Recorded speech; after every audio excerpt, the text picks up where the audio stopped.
welcome to this new Tech Captains podcast. Today we are joined by RJ Kedziora, a key figure in tech innovation. So, as co-founder and partner at Estenda Solutions, Richard has been instrumental in advancing digital health since 2003. So it's been quite a while. He's also known for his role as CTO at Saturn Care, where he developed the innovative platform for chronic disease management. Additionally, Richard co-founded, and that one is unusual, a Better Cake, offering healthier snack options. So, with a career spanning various tech roles, Richard brings a wealth of experience and insights into the future of digital health and technology entrepreneurship. Really a serial entrepreneur. So, Richard, let's hear about you, your remarkable journey and vision, and to start, like, tell us more about your current company. Yeah, thank you for having me. Pleasure being here today. It's been a while since anybody's mentioned a better cake. It was an interesting journey for a couple of years there, trying something different on the side than software development. But baking is just as much as like software development is formulaic. It's, okay, how much flour, how much sugar that you put into it. So a lot of people are sort of surprised, when I go from tech to baking, and like it's really the same formulas. It's all about formulas and data.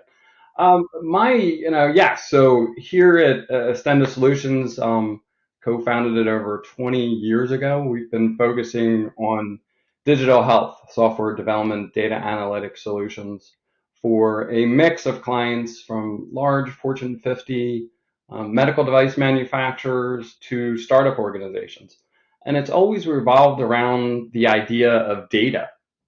20 years ago in healthcare, there was not a lot of data. Healthcare has always embraced the idea of technology, but much more around diagnostic, so the x-rays, the MRIs, those types of things. But EMRs didn't really come into their own until much later. So as I think and reflect now on the 20 years, it's always interesting that I can talk about 20 years at Estenda. At the beginning, it was like, how do we gather more data to create a better picture of that patient and make decisions with that limited amount of information? Fast forward 20 years now, and there is a tsunami of data. There is so much data that is available now. So instead of trying to figure out how to make decisions, it's now, okay, what data is important and relevant to the information, to the healthcare provider, to the patients, to make better care decisions. But even, as I reflect on those 20 years kind of thing, I actually graduated in the early 90s with a comp sci degree. And even before that, I was fortunate in the early 80s for my parents to purchase a computer at an IBM PC Junior. So I see, very but early on. we'll get back to that. I'm quite interested into your beginnings and how you got to where you are. But like, just to continue on Understand Our Solutions, who are your clients? Mm-hmm. Yeah, it's a mix of large medical device manufacturing companies. So diabetes is where we got our start, still very much engaged in that area. Other medical device manufacturing data, as you're gathering, blood glucose, blood pressure, sleep data, medication adherence information. We do a lot of EMR integration, but then also some startups. And it's really, we focus on the R&D groups, the innovation side of the business. And in that journey, it's our customers are people who usually have an idea, a concept, something that they're exploring, and we help them explore that idea. In healthcare, as you can imagine, it's one thing for a bunch of people in a room to say, okay, we think this approach will work. We think we can improve patient health. We can improve the decision making, the algorithm to treat a patient with a particular condition. But then it has to really go to a clinical trial. And we have several PhDs on staff that can help us plan those clinical trials, can do the data analysis afterwards to see if we really made a difference, and then publish the papers in various clinical I journals. see. I see. No, Here. that's interesting. But like, there was also something else I saw. So when I look, at your LinkedIn and I investigated a bit what's Estenda before the podcast. Um, I saw like so the company's been there for 20 years, like you said. You are 30 something people, and nowadays it's quite unusual for a tech company. It was much more common, I'm sure, in when you started, but today it's much more common, and you see a lot of those companies. They either get bought out by bigger groups, or they get a huge influx of private capital that to grow them and then sell out. So, like, how did you manage to keep the company like this, which is in a way, I don't know if that's something a term that you like, a lifestyle business. Yeah, no, it's definitely a lifestyle business. And internally, even from a culture perspective, we emphasize, family first. And, there's always something going on, and there's always the software, the job's always going to be there. Yeah, So let's make sure your family's first, and we can manage around that. There's never a good time to take a vacation. So let's plan, take the vacation, we'll plan around that. And we've been fortunate with our customers and clients over the years that they have similar philosophies in that to be able to manage projects. The first 10 years of the organization, we got started with military healthcare and actually a congressional grant through the Joslin Diabetes Center for the development of a diabetes management solution. So we worked with people like the Walter Reed Army Medical Center, the Boston VA, the Indian Health Services, which is the government organization here in the US that's responsible for the Native American Indian here. So, in those early stages, when we would find new clients, new customers, it was always like, okay, how do we pay for this? And we would go and get grants together through, military healthcare, which has a healthy granting program, through the National Institutes of Health, extensive grant programs. We've done some R01 studies, which are like 5-year clinical trials to really prove out that a solution has worked. So we've been fortunate to be part of those. Robert Wood Johnson Foundation and other private entities over the years have been able to do that granting. And then probably in 2010 to 12, 13 kind of thing, we morphed into somewhat more of a commercial focus. We still very much do the grant-based software development, but now help more commercial entities, the Fortune 50 companies, exploring solutions for them. So I enjoy the challenge of taking on those R&D projects and innovating and discovering and figuring out solutions. So as a more as you termed it, and I think it's accurate, a family style business these days. It gives us those opportunities to explore things that interest us. Well, actually, one thing I was going to, I mean, so, and is Estenda software only? Because you were talking about medical devices. Have you sort of done any involvement with some hardware projects? Or have you tended to stay away from that? Because there is the old jokes like, if you're an actor, don't work with women and children. If you're in tech, don't go anywhere near hardware, right? Just build software. So, yeah.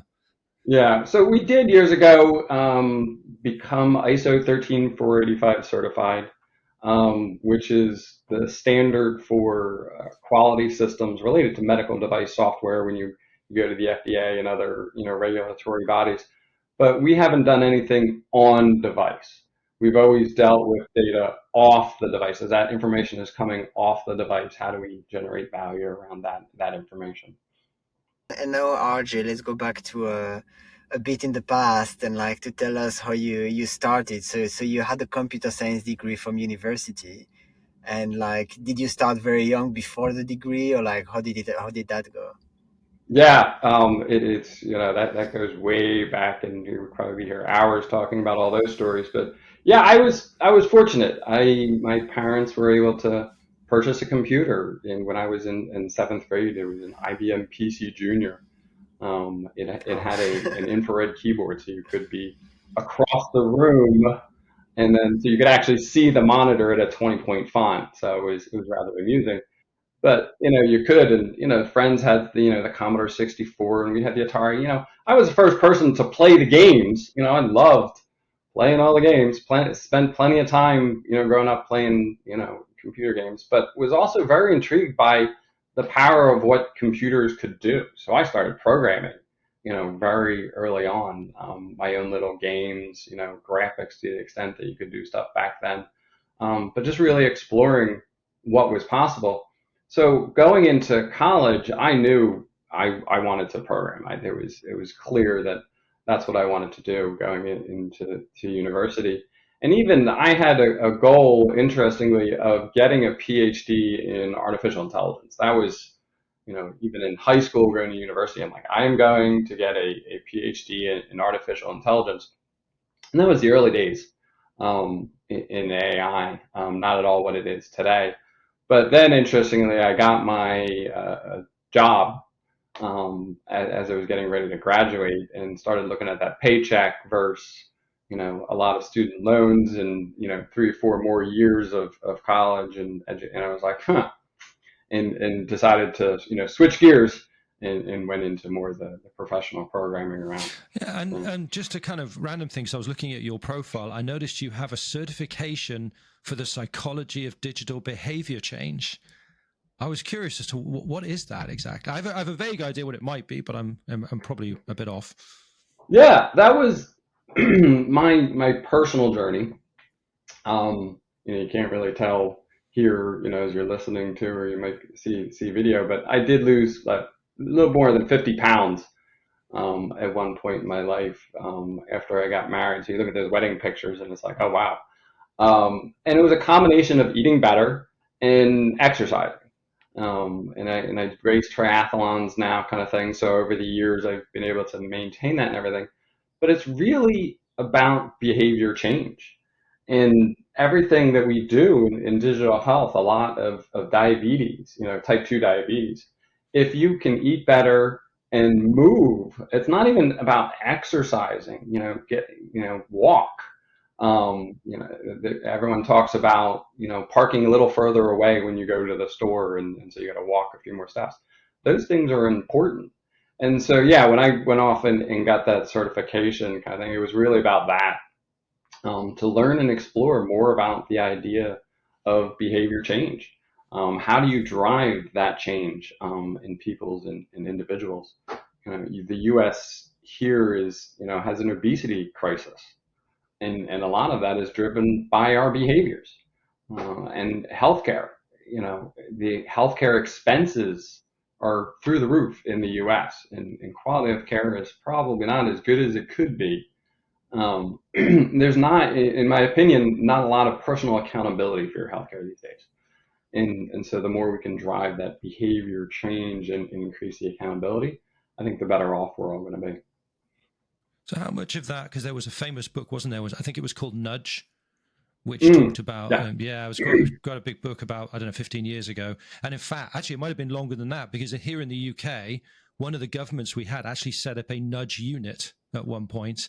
And so they were trying to take elements of this to drive, behavior in the general population, whether it was going to the doctor or littering or whatever, right? And I don't know whatever happened to that unit. I suspect it got shut down. But this digital behavior, I'm assuming, is some elements of that, but using digital devices or a digital medium to do it. It absolutely is. And here I'm located in Philadelphia. University of Pennsylvania has a nudge unit there too that is very actively doing research, because that's what it is. It's not, you don't need to make a big change. I'm sitting here today, on a couch and eating my Doritos and, drinking, a liter of Coke a day, to then tomorrow, start running and completely change your diet is intimidating. That is a hard thing to do. So how do you make those small incremental changes over time? And I just saw a meme yesterday, like a 1% change every day is it's small, but over time that adds up really fast. You don't have to change everything overnight. Change from regular Coke to Diet Coke, and those types of things makes a difference. So then, just a slight change. Then I saw a report.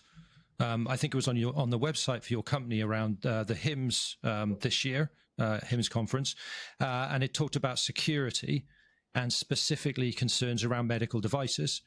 So how do you think that should be addressed? And it's kind of interesting because I have a story here myself, in that I went to see a doctor for, actually it was for a COVID shot, and they took me into a back room, and I'm sat there and I look in the corner and there's a sheet of paper printed up with all the logins to all the systems. So, I mean, we're dealing with people who don't understand, just regular people who aren't technical people, nurses, doctors, and it's very challenging, isn't it? So how do you think this should be addressed?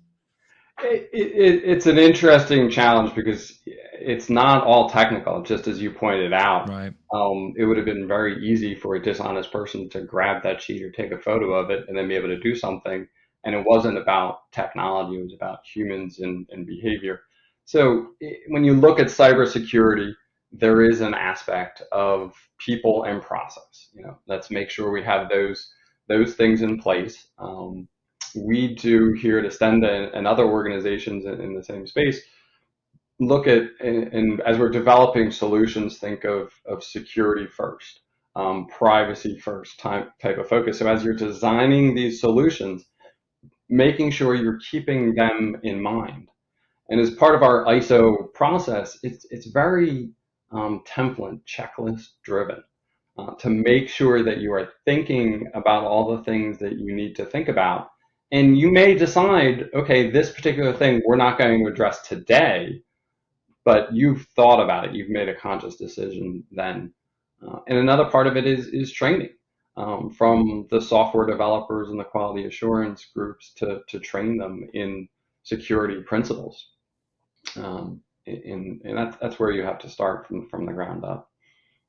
Yeah, I mean, it has to be a cultural change, doesn't it, in a lot of ways?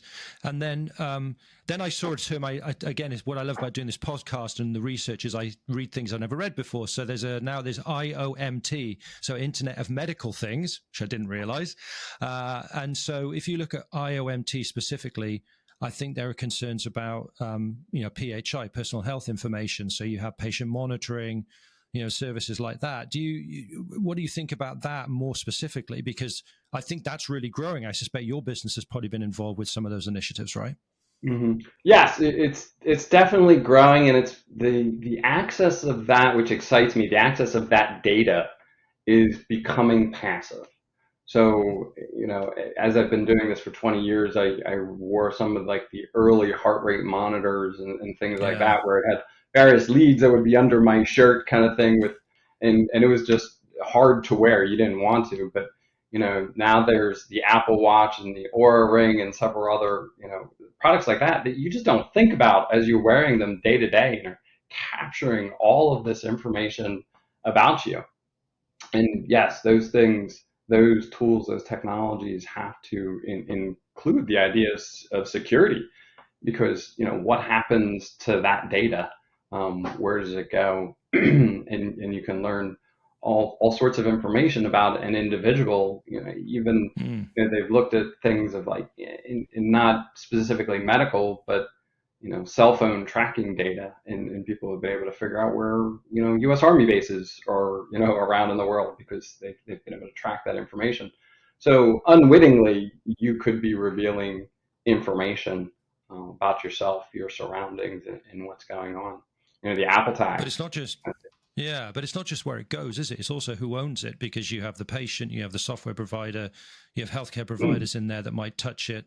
So depending on the context, the rights for the data and who owns what can be quite complex, can't they? Really complex.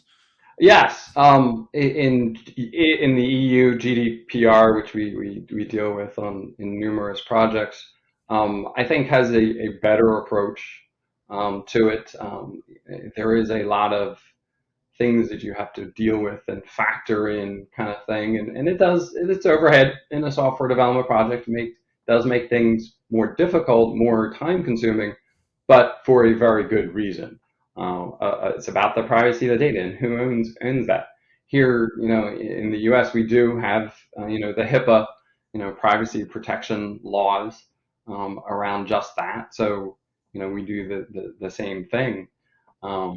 But also with all the different U.S. states, there are growing different guidelines. We've got California and Florida and Massachusetts, Texas, driving different regulations. So as it's sort of scattered, You have to take a best of breed approach, and okay, we need to do more than these individual states, more than what the guidelines say in a lot of cases, to make sure that we do have our bases covered, and that information is protected.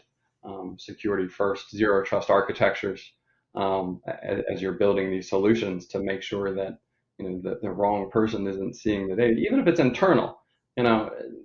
Again, it's a lot of cybersecurity breaches and stuff like that happen internally. You've heard Definitely people heard stories internally. over the Yeah, years of a particular celebrity going to a hospital, and well, their data's in that EMR, and people could start looking it up. You shouldn't be doing that. So really protecting that information from the ground up is a good approach. The RJ, before we get to your book recommendation, I still had a question on your professional career, because without saying your age, you started as a developer in the 90s, early 90s. So, and then you quickly decided to become an entrepreneur, right? So, like, how did you make that decision, especially at a time where tech was kind of starting and it wasn't so trendy? Like, there's that saying that, 20, 30 years ago, if you wanted to be cool in high school, you had to belong to a band, and now you have to be a tech Yes, entrepreneur. it definitely. When I was in high school, being that techie person was not the cool thing to do, which always made it interesting. But I think one of those things that has helped me differentiate myself in my career, and led me to where I am today in terms of entrepreneurship and my own business, and driving projects, is technology is important in to understand how to do software development, and understand Java or .NET or whatever language you might be programming in, or cloud platform that you're working on. Very important to understand the technology, and how to apply it. But it's more so about the communication, and empathy for others. And that's, the sooner you can realize that. So as you're earlier in your career, understand the domain, learn how to take good notes. When you come out of a meeting, understand what you need to do to advance that project, and you don't forget anything, are hugely important. And then just start writing. It's very easy to do that today. Back when I was in college, you really started. You're still writing out your essays on pen and paper kind of thing. I was the only person on my floor in the dorm room which had a computer and a printer. So there was always somebody in my room typing stuff up late at night. It was like, huh. you had a printer. We Wow, I definitely could. had, Yeah, that's amazing. computer labs where you could go and do that. But at midnight, 1 in the morning, you don't want to go to the computer lab. You go to RJ's room, you know, kind of thing. So I had a lot of late nights because people were there asking questions. That makes sense. And then, like, prior to this podcast, so we asked you, like as for every guest, a book recommendation. You had a few. Some of them were already mentioned in the podcast. But fortunately, you seem to be an avid reader, so you came up with one that you quite enjoyed, which is called The Mythical Mammoth: Essays on Software Engineering by Fred Brooks. So let me ask you, why that book? Yeah, it is. I took the opportunity to listen to a couple of your podcasts before this, and I'm pretty sure it was the person right before this that mentioned The Clean Coder, which I think is an absolutely great book. But I am, and I'm an avid reader of technology, of behavior change books, science fiction in general. To better understand the world, and learn. It's one of those things you need to continually do, and there's always some new idea out there, and how do you apply it?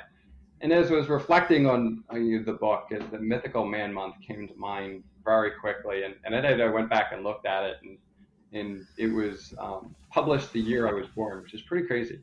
And so that's over 50 years now. But read that book today. It still has a lot of salient, important points that you can apply day to day in software development. It's like, if your project's late, and you have 2 people on it, you can't Yeah. add 2 more people and get that project done overnight.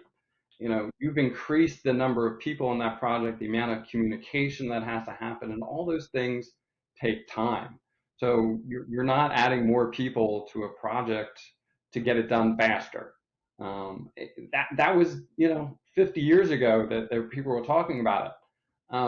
He also talked about the idea of understanding your data. And the earlier you can do that, the better off you're going to be. And fail fast. I think of it as learn fast as opposed to failing, but learn fast. And so if you can model your data right, understand those relationships between the data and your workflows early on as you start developing your code, you're going to be better off. And then he doesn't use the words agile, but that's what that speaks to. It's how do we be agile and develop solutions as quickly as we can. And at Estenda, we think of it as how do we add value as quickly as possible to the picture. I was trying to think of a way to shorten this question. It ended up kind of been rambling in my mind. So I listened to one of your, you do a lot of podcasts, and I listened to one of them, and you were talking about the challenges of the training biases, right? Of training data biases. And I listened to that, and then I also happened to see a post on LinkedIn where a lady doctor, was talking about forceps that were invented, I think, at the beginning of the 20th century, and she said no woman would ever have invented these to be put into a woman, right? Which I thought was probably true. And then I thought about a guest we had on. We had a gentleman called Tobias from Kira Medical, who are doing amazing here in the UK. You'll probably hear them in the US, I should think, at some point. So they're doing breast cancer detection using AI, and they're achieving great results, right? But one of the things that was interesting is we talked with him about this, and he said, well, we're doing some work with African-American women to remove that bias. But the bit I thought about was, I wonder if they're testing this on men, because 3,000 men a year get breast cancer. I mean, it's a tiny number compared to 250,000 women, but it's still 3,000 men get this, right? And hundreds of them die. But would anyone think of that? It's a pity Tobias isn't here to answer that question. And I thought, how do we address the bias, right? How do we, I mean, there are some frameworks, I believe, from IBM and Google and Microsoft to try and help data scientists not do this. But I was curious as to what your thoughts are about what we should be doing. I think, one, it's about having conversations just like this. It's making people aware that these biases exist and that you have to think about them. And as you look at your data sets that you're using for training data, make sure you have a good representation of the true population, not just the data that you might have access to. Here in the US, the FDA is definitely pushing things in a good direction of part of their requirements, making sure that you do have that good representative data set of different populations as you train the systems, because biases are a dangerous thing. I heard an interesting story a while back, kind of thing, but it was an undergrad doing a research study and looking at data of ER data, and like, oh, there's all this more women are coming in with blood issues. What's the deal with this? And just trying to really explore this idea, and thought he found something that was really interesting. His professor was like, women menstruate, and so they're going to have more of these issues. But it's that thing, that yes, individual just wasn't thinking about, okay, the population that's coming into the ER, and okay, this isn't rocket science, it's basic biology. And so being aware of the biases is powerful, and then approaching it from there. And then I guess the last question I had is, so what do you think the future of tech in healthcare is? I mean, we've got blockchain for medical records, which is a big thing people were talking about for a while. We got the metaverse and VR. I even read something about digital twins and virtual simulations. I mean, I think it's personalization. But again, I'm curious to know, because this is an area obviously you're very focused on. What do you think the future of tech is in healthcare? Mm-hmm. I think there's a couple things. One, the collection of this data and information is going to become more and more passive in our lives. So it's going to happen behind the scenes. As you think of an aging population, there's not enough medical professionals to take care of the aging population. And some of those professionals are aging out themselves. They're retiring. So it's becoming more of a crisis in healthcare globally that there's enough people. And so as, my parents get older, you want them to stay in a good, comfortable environment, the home they've been in for 30 or 40 years.